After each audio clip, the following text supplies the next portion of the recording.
Morning light filtered down through the window of Anwen's room. The curtains were still drawn back from the day before. Anwen pulled the spare pillow up over her face to block out the light.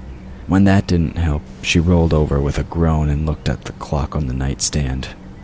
It was still early. As far as she was concerned, 7 in the morning, according to the clock. With a heavy sigh, she got up and headed to the bathroom to brush her teeth, hoping she didn't look as tired as she felt. A good breakfast would fix that, though. Anwen laced up the rugged boots she'd purchased for the occasion. She hoped they were broken in enough to not cause blisters while she was out and about. She'd heard there was some rough terrain on the way to the ruins. Moments later, she made her way to the dining area Madame Millard had described. There, she ate a hearty breakfast of pancakes and sausage. Not many others were there at that early hour. At exactly 8, Anwen found a seat on the front steps of City Hall. Tyler had told her to meet up with the others in her hiking group there. She tried to not think about what had happened last night and was so caught up in distracting herself that she almost didn't notice several other teens joining her. They all had day packs slung over their shoulders. She came back from daydreaming to note there were 2 girls and a boy joining her. None familiar. Before introductions could be made, Tyler walked over. He also had a day pack slung over one shoulder, along with a rope he'd fastened around his belt. He clapped his hands together. "Looks like everyone made it," he commented. "And in just a few minutes, we'll be on our way. At least we will, as soon as our ride arrives." He cracked a smile. The other boy, Josef, laughed in appreciation and took a swig from his water bottle. "Who is it this time? Old Man Mercer?" One of the girls, the dark-haired one, nudged him with an elbow. The 2 were a couple from the village and were undergoing their ritual ascent to the Dragon Ruins, as the locals called them. Legend had it that if a young couple dared venture to the ruins, they might find some kind of sign. If they did, it meant their relationship was blessed by the mountain spirits. At least that's what Anwen had gathered from last night. The blonde girl, whose name Anwen learned was Courtney, tossed her hair. "I think it's Mr. Miller," she corrected. Also a local. She was coming along in hopes of finally convincing Tyler to date her. "A few safety guidelines before we begin." Tyler interrupted their suppositions. "Stay with the group. No one is to wander off on their own on the path. When I tell you to do something, do it. Otherwise, you might die. Don't bring anything back from the ruins, no matter how strong the temptation. It's not worth it. Trust me." Courtney snorted and gave the other girl a knowing look. "He means you, Daphne." Tyler turned a cold-faced expression her way. "I mean everyone," he corrected her. "It's not wise to risk the wrath of the mountain spirits. And believe me, there are plenty of tales of those who have. I will not be held responsible if you decide not to follow my instructions." His gaze swept over the small group to make sure they understood. Anwen tried not to squirm under the lecture. Perhaps these mountain spirits were just a figment of the villagers' imagination. But it served as a nice allegory of sorts for what might happen if instructions weren't followed. She had no idea what kind of things that would inspire, nor did she want to find out. After all, sometimes it was better not to know. Everyone turned as a rather loud truck pulled up to the curb and sat there idling. A middle-aged man waved from the front seat, his fair hair peppered with gray. Mr. Miller didn't bother getting out, but chose to wait inside while Tyler finished up. Tyler nodded towards Mr. Miller, then turned back to the others. "We'll be riding in the back, so make sure you sit flat and hang on to the sides, just in case we hit any bumps or other obstacles on the way over. Consider this your initiation for this expedition." Anwen's eyes grew large the moment Tyler mentioned the transportation arrangements. Where she came from, no one would be caught dead riding in the back of a truck. Not only was it against the law, but also outright dangerous. Especially if something happened to cause the driver to lose control of the vehicle. Anwen's stomach flopped at the idea. Anwen was about to protest, but swallowed her words as the others climbed up over the tailgate and took their seats inside the truck bed. Not wanting to be the sour grape of the bunch, she headed to the back like the others. Noticing her discomfort, Tyler had a quick word with Mr. Miller. Hey, Anna, you'll be riding shotgun, okay? We can't have our only out-of-towner falling out the back now, can we? Anwen stopped in her tracks, one foot on the rear fender as she turned beet red. She reversed course and walked around to the passenger side of the vehicle where Tyler held the door open. Thoughts of the night before and how he'd almost had to carry her down a small boulder filled her mind. She'd already shamed herself once. She would not do it again. With everyone settled in their respective seats, Mr. Miller put the truck in gear and headed out. They drove up through the village, further into the mountains. It didn't take long before they were following a well-worn road with plenty of potholes. Anwen found herself appreciating the protective metal body around her. She just wished Tyler hadn't made it possible in such an embarrassing manner. After what seemed like several hours, but was really only half that time, Mr. Miller slowed the truck down. He pulled over onto a wide shoulder on the opposite side of the road.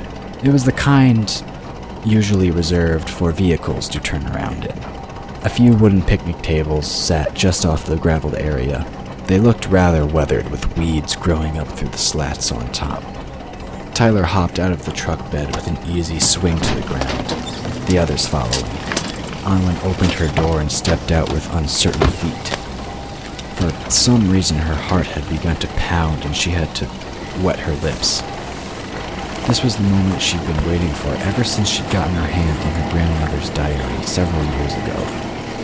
The idea of finding the place described was daunting. She felt more than a little intimidated by the whole prospect, especially now that she'd set foot on the path that would lead her there. Taking several deep breaths, Anwen turned to see the picnic tables. Only half a dozen feet beyond them lay a creek of sorts, with water gurgling at the bottom. And if she continued her gaze towards the right, there was a section past that which looked like an old dirt road. The main road would have connected to the other side, making a T shape, but didn't. Whatever bridge that might have once stood there no longer existed. Tyler looked around, counting everyone in the party, then moved closer to the roadside. If I may direct your attention to the far side of the road, I think you'll find a sight worth seeing. He pointed toward a green-covered peak on the far side, which poked up from behind an outcropping of stone. Anwen moved towards him, wondering just what he was talking about. Then she noticed a river on the other side, the same river that ran through the village, and further down sat a lake, mostly concealed by the same cleft of rock that ran up along the roadside. Part of the lake was still visible, along with something jutting out of the water. Moving further, she noticed the object pushing up from the water began to take a more distinct shape.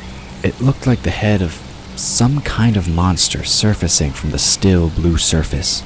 It pointed towards the sky as if gazing at the heavens, and if she moved further still, there was a larger lump that could be taken as the body belonging to the triangular head.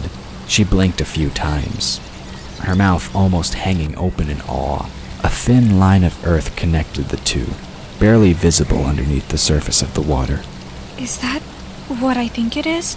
Tyler came up beside her and nodded, a boyish grin on his face. That, my dear Anna, is Lake Wyvern, or as some call it, the Dragon Lake. And that island you see in the middle is the Dragon Isle. Because it looks like a dragon? Anwen suggested, hoping that was exactly what he'd say. Tyler chuckled. That would be part of it. Remember how I mentioned the mountain spirits? Well, to us more local folk, these spirits aren't just ghosts. They're the creatures that these mountains were named after. The Dracony, the Drage, Drake, Lindworm. They're more commonly referred to as the Drakon or Dragonkind. Anwen stared in shock, eyes wide as she tried to take this in. You don't mean... Tyler nodded, his expression earnest. That's exactly what I mean. Real-life dragons. After half a minute of silence, his eyes creased in amusement. At least that's what the locals say. Anwen felt the sudden urge to smack him, but refrained. He was teasing her again. But how could he know how important this was to her? There was no possible way, and because of that, she had to overlook his jerking her around. If he only knew how much she'd invested in coming to learn the truth, he might sing another tune, or think she was crazy. It was hard to get a read on him, though. One minute he acted like he was a local, the next like he was just a frequent visitor. It was maddening. Daphne rolled her eyes at Tyler's little tail. Hey, can we get going already? I mean, it's not like we have all day. She tapped one foot. Josef wisely kept his mouth shut when she glanced in his direction. Courtney sidled up next to Tyler and put an arm around his shoulders in an all-too-friendly fashion. Maybe we should humor the happy little couple. We don't want to upset things before they get married, right? She gave him a coy wink, but turned and gave Anwen a dirty look when Tyler turned to look at the happy little couple. Anwen felt like she'd somehow been slapped, even though there was no real way Courtney could have touched her. The girl had one arm around Tyler and was trying to rub his arm with the other. All the same, the mental sting was still there, and she had to resist the temptation to feel for any potential swelling on her left cheek. Tyler nodded, drawing the others closer with a glance. He ignored Courtney's advances. Alright, everyone, listen up. There will be a few stretches up ahead where we'll need to rope up because of some drop-offs. So if anyone has objections, they'd better voice them now or keep them to themselves. Once we start on the trail, there's no going back on your own and no sitting out and waiting for the others to return. Do you understand? This is your last chance. He didn't look directly at Anwen, but she could feel the intensity of his eyes as he made sure everyone was up for the trek ahead. She shook off a momentary chill, knowing they'd only have to rope up if there was the potential of someone falling. Last chance, but did she want to take it? She took a deep breath, remembering exactly why she was there, and said nothing when his gaze swept over her again. Not that she was sure she could make it back to the village on her own anyway. Mr. Miller was already gone, after all. Courtney moved away from Tyler's side. She'd heard the speech too many times to count, but to at least give the illusion, she nodded along with the others. With a smile, Tyler clapped his hands together. Looks like we're all in, so let's get started. He headed back to the far side of the turnaround, continuing on towards the gully. His long legs almost seemed to fly over the ground as he navigated around small boulders and brush. Reaching the creek first, he waited for the others to catch up before heading down the gentle decline to the rushing water. Hope everyone wore waterproof shoes, Tyler joked as he headed into the stream. It was only about half a foot deep and he crossed in a few strides. He stopped halfway up the steeper side of the bank to check back on the others' progress. Josef helped Daphne across the water and up the far side. Courtney had to have help from Tyler on the way up the incline. She somehow managed to slip on the same patch of shale the others had had no trouble with on their ascent. Anwen puffed her way around without help. When the water rushed over her feet, she found she was glad her mother had suggested rubbing the boots with boar grease. At least her feet were dry, even if her heart was racing and the bottom of her pant legs were wet. Tyler glanced back at the tourist, half a smile on his face as he watched her struggle up the last few feet of the bank. She hadn't so much as asked for help or looked like she'd accept it if any was offered. She had grit, he had to admit. She'd definitely need it before this ordeal was over, though. He'd only hoped she'd be up to the challenge. After all, there was a lot more coming up ahead that would give her a run for her courage. The small group followed the dirt road for some while. It gradually became more rugged and narrower as it wound among the low hills. More scrub filled in around them, along with the occasional boulder recently fallen from somewhere above. Before long, they were twisting into an open-air tunnel of sorts. Sometimes it was uphill, and other times the path sloped with a downward direction. The rock was a combination of dun brown and faded red. It felt almost as if the harsh sun, which was slowly making its way westward, had not quite bleached the color out. Anwen stumbled a bit, unfamiliar with hiking on rough terrain, but she managed to keep that to herself, even when Tyler looked back to make sure she was okay. She noticed that every time Tyler looked back to check on her, Courtney was not far behind, only with a nasty look. The local constantly tried to get his attention, in one way or another. Too bad the girl couldn't see that Tyler didn't seem interested.